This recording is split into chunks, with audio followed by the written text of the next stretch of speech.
지난 2018년 세계 최고의 대학 중 하나인 하버드 대학교에서 졸업식이 있었습니다.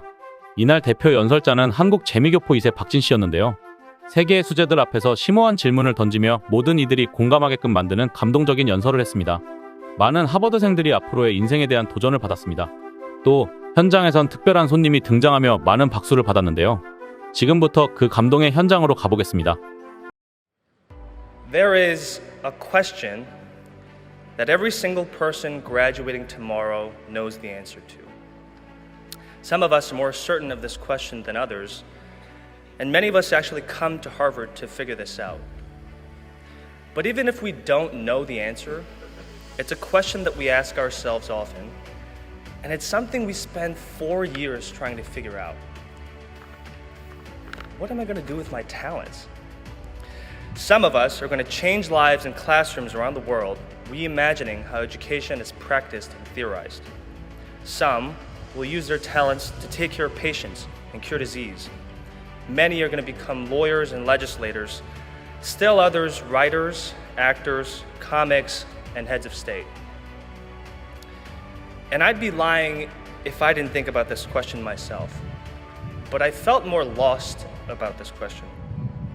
This is because I, like so many other students at this university, was lost about my place at Harvard, whether I belonged, and what I could possibly hope to contribute to such a vast and hallowed institution. I am one of the nation's 11.3 million undocumented immigrants. My father finds work as a line cook in restaurants across New York City, and my mother finds work in beauty salons.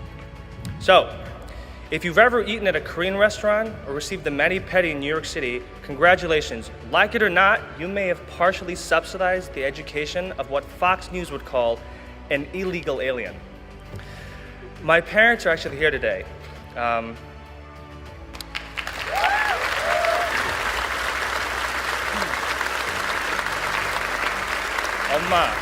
엄마 and 아빠, thank you.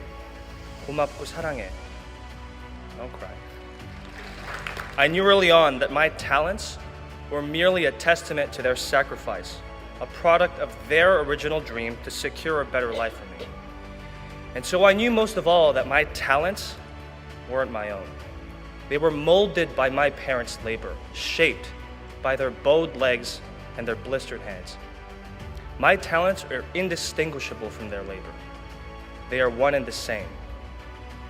Thus, this perspective I brought with me to Harvard gave new meaning to the question of, what am I going to do with my talents?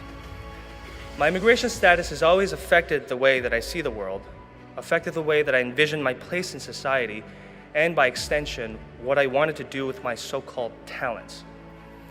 And so I wondered, what am I going to do with my talents? In the face of this impossible question, I searched for my answer at the center of all human knowledge.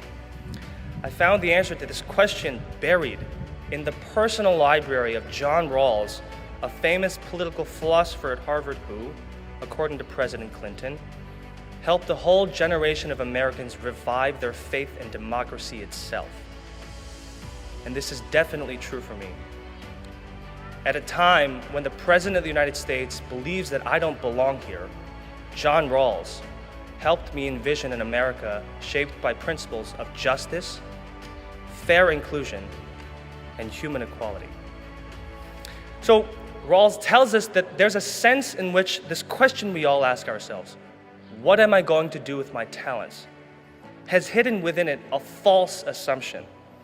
This assumption is the commonly held belief that our talents, our gifts of intelligence, health, wealth, charm, wit, and abilities is something we can claim as our own. Rawls challenges us to question whether our talents are something we can truly claim ownership over. Indeed, Rawls says that one's talents are merely the product of luck, an arbitrary force dispensed to humans based on no moral standard. Thus, he argued, we must think about our talents as a collective asset, a common asset. Okay, so now to be sure, some of you are thinking, but these are my talents. I was the one who worked to cultivate them. I was the one who spent all those hours at Lamont, And I was the one who shed sweat, tears, and peppermint Rubinoff to perfect my abilities. I deserve what flows from my talents. Why should I think about it as a common asset, like a public restroom or John Harvard's foot? In reality, our talents are products of social collaboration. Our intelligence, charm, and abilities only blossom when others believe and invest in us. I think this is clearest at Harvard. The only thing I would venture to say is true for every single person in our class is that not one of us could have gotten to this point on our own. Dining hall workers nourish our bodies. Librarians and archivists preserve the knowledge and heritage we rely on to write our papers.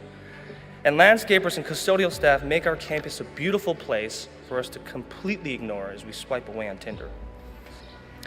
Indeed, our talents are developed through interaction with others in a web, what Rawls called a close-knitted and interconnected political community composed both of people you know, but more by people you do not. And once we accept this, there's no reason why the duties we have to those we know shouldn't also extend to those we do not. Indeed, there's no reason why the close bonds of fellowship we often feel to our family and friends shouldn't also extend to those we don't know in our political union. When we share a society, your life affects mine whether we know each other or not. And we have to evaluate this joint project by the whole. If you think about it, our particular positions within the web of society come to us most of all through fortune, not desert.